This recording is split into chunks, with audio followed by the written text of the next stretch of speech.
Il est 19h45 sur Tchad Info TV. Bienvenue dans votre journal. Voici les titres de cette édition. Grève d'avertissement de 7 jours à partir de demain vendredi 3 novembre 2023 dans les écoles publiques. C'est ce qui ressort d'une assemblée générale tenue ce matin par le syndicat des anciens du Tchad à l'école du centre de N'Djamena. Détail à suivre dans ce journal. Et puis il sera aussi question dans cette édition de la baisse promotionnelle du prix de ciment qui passe de 8500 à 6250 francs CFA le sac de 50 kg.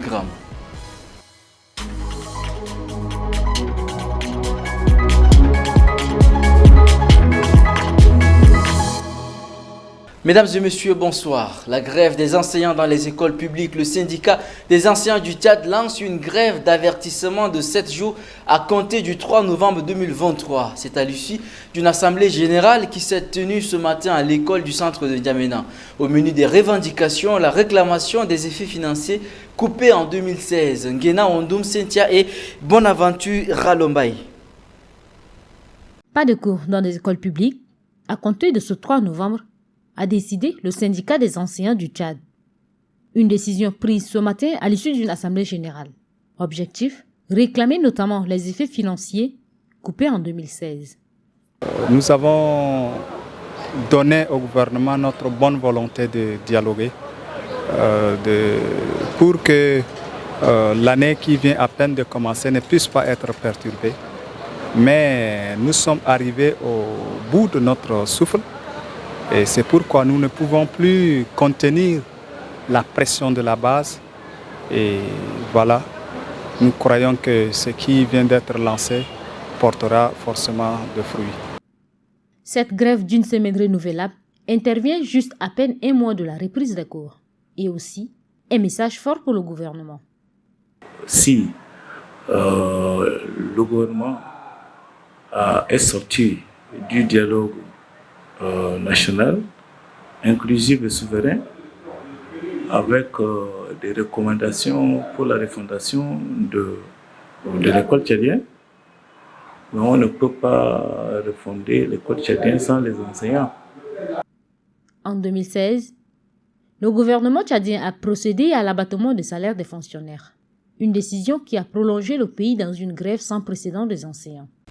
La Société nationale de ciment a fixé des prix promotionnels pour une période d'1 mois à compter du 2 novembre. Pendant cette période, le sac de ciment de 50 kg est vendu à 6 250 au lieu de 8 500 francs CFA. Un nouveau prix qui fait partiellement le bonheur des consommateurs.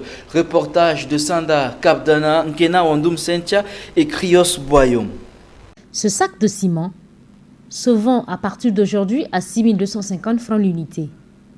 Au lieu de 8 500 francs, il y a 24 heures. Une différence de 2 250 francs qui fait le bonheur des consommateurs. La nouvelle, ça me fait vraiment plaisir que le prix soit diminué ainsi.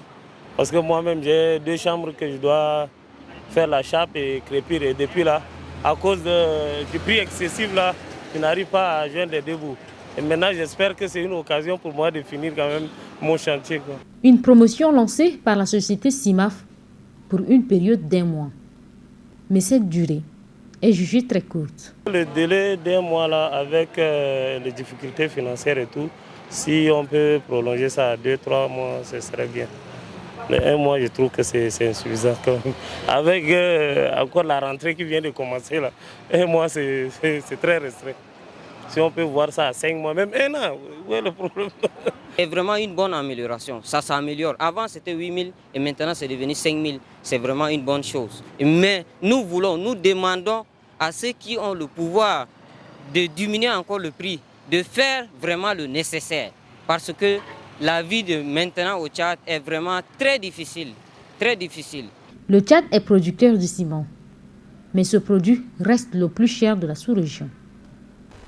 La ministre des Hydrocarbures et de l'Énergie, Mme Ndolenodi Alix Naimbaye, a effectué une visite ce matin sur le site qui abritera le Salon de l'énergie de l'Afrique centrale qui se tiendra du 8 au 15 novembre à N'Djamena.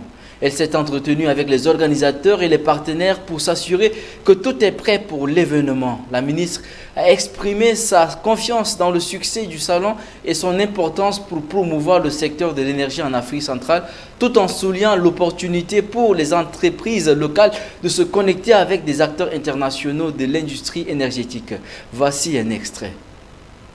C'est un forum d'affaires, mais puisqu'il y a des enjeux majeurs qui sous-tendent cette rencontre, l'accent vraiment est mis pour que d'abord l'expression de la situation actuellement soit faite par les différents intervenants, mais aussi qu'il y ait des échanges fructueux et édifiants et bien sûr qu'il y ait des actions réelles, concrètes qui nous permettront de faire avancer le secteur des énergies en Afrique dans les années à venir.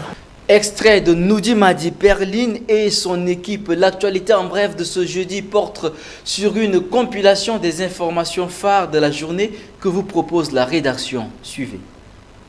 Ouvrons cette actualité en bref par cette information. Le ministre d'État, ministre des Affaires étrangères, des Tchadiens de l'étranger et de la coopération internationale, l'ambassadeur Mohamed Saleh Nadif, a reçu en audience jeudi 2 novembre 2023 le docteur Nathalie Kanem, directrice exécutive du Fonds des Nations Unies pour la population en visite de travail au Tchad. Lors de cette audience, la diplomate onusienne a eu l'occasion d'expliquer à l'ambassadeur Mohamed Saleh Nadif les raisons de sa mission au Tchad. Son programme comprend des visites de terrain à l'hôpital de Moundou dans le Logone occidental ainsi qu'au camp des réfugiés des Dossé dans le Logone oriental.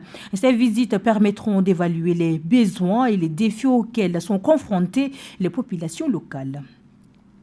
Toujours au ministère des Affaires étrangères, l'ambassadeur Mohamed Saleh Nadif a reçu cette fois-ci le docteur Ahmed Mohamed Adam, secrétaire général de l'Organisation de l'appel islamique.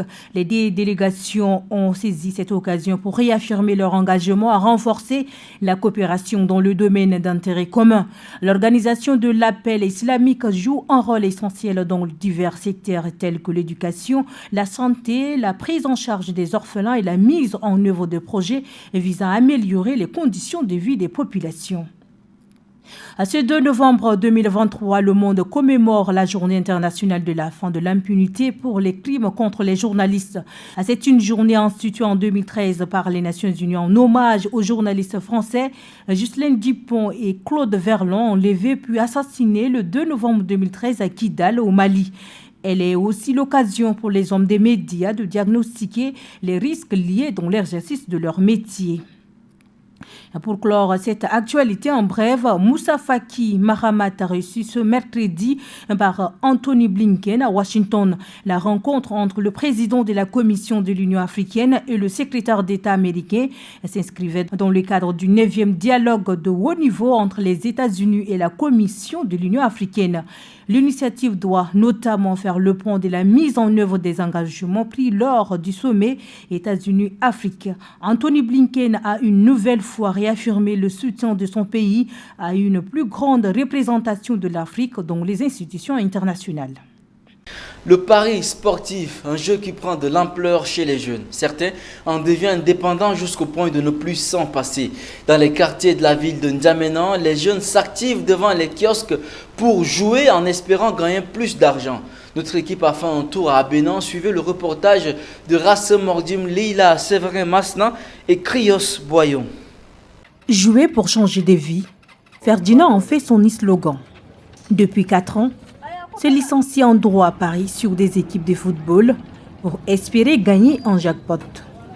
C'est faire fortune, mais c'est la tarde à venir. Toutefois, il ne désespère pas. Bon, un jeu là, on ne peut pas gagner à chaque fois. Des fois on perd, des fois on gagne. Mais beaucoup plus on perd beaucoup quoi. Mais quand même des fois aussi on gagne aussi. On ne maîtrise pas, en tout cas c'est hasard. C'est hasard parce que tu dois être sûr que cette équipe doit gagner, mais peut-être qu'une petite équipe va aller gagner aussi. Les paris sportifs prennent de plus en plus d'ampleur en milieu jeune. Une activité qui leur permet d'arrondir les angles dans un pays où la majorité des jeunes n'ont pas accès à l'emploi. La pose des faux ongles, une pratique souvent réservée aux femmes, est aujourd'hui le gagne-pain de plusieurs jeunes hommes aussi bien étrangers que tchadiens. Adolphe, un jeune débrouillard centrafricain, se trouve au Tchad spécialement pour ce métier qui lui permet de se prendre en charge. Suivez le reportage de Lorraine et Krios Boyon. Adolphe, c'est lui. La trentaine a quitté son pays, la République centrafricaine, pour le Tchad. Ici à N'Djamena, il s'est lancé dans la pédicure et manucure. Une activité qui est considérée autrefois réservée uniquement aux femmes ici au Tchad. Et lui dit bien gagner sa vie. Bon, ce métier, ça paye. Ça paye, je sens bien dedans. J'ai essayé de lancer un business comme ça. Bon, ça ne donne pas. Je viens ici au Tchad. Et je faisais le venir et ça marche. Ça marche quand même un peu. C'est pour cela que je continue à faire. Le jour du week-end, on peut placer même peut-être 10-15 personnes. Ouais. Même ça dépasse même, matin, soir. Et une personne fait à combien? Une personne ici, chez nous, s'il faut, c'est à 3 000. Et faut on et payer 3 000. Si c'est 2 000, c'est à 2 000. Comme Adolphe, de nombreux étrangers exercent ce métier. Au détriment de peu de Tchadiens, un métier qui nourrit ce bonhomme malgré les préjugés. Et c'est ici que s'achève cette édition. Merci de l'avoir suivi. On se retrouve demain pour un nouveau journal. Restez fidèles sur Tchad Info TV, votre chaîne d'information en continu.